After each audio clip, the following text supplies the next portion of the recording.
All right, so now I am back in student preview mode in order to see the feedback that my instructor gave me.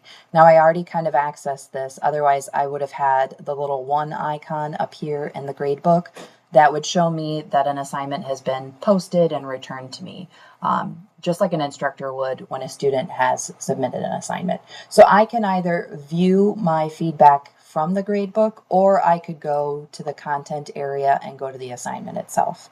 Just letting you know that those are two different options. So let's go into the gradebook, and I can see that this was graded.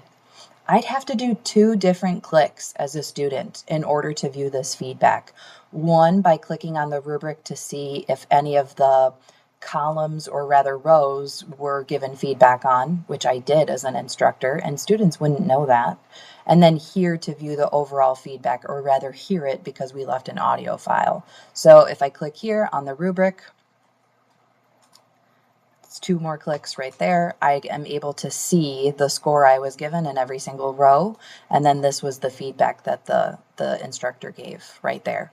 But a student would not know that. That's not very intuitive, and that's also a series of clicks.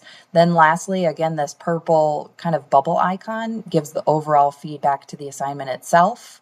I have to click show more, and now I can listen to that audio file. And I'm going to tell the student that while this is a great start, they need to be a little bit more in-depth and thorough when it comes to their response in order to receive the full amount of points.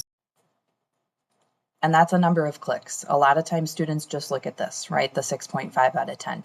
So teaching them to click both on the rubric, if that's where you're giving some feedback, or definitely this overall feedback area with the purple bubble kind of icon.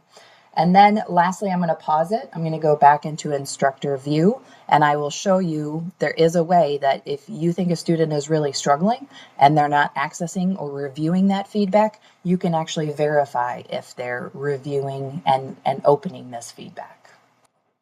Okay, so back in the course as an instructor one last time. I think a student is struggling. I'm kind of wondering to myself, are they even looking at my feedback, opening it, reviewing it? I can go into that grade book, and I can go to students. I was already kind of there. So where you might automatically be brought to overview by default, I click on my students, and I click on their name, and I can now see if they've reviewed that feedback or not, and even when they did it. So this tells me that they at least accessed this. And that's a way to both give and ensure that students are reviewing and opening your feedback.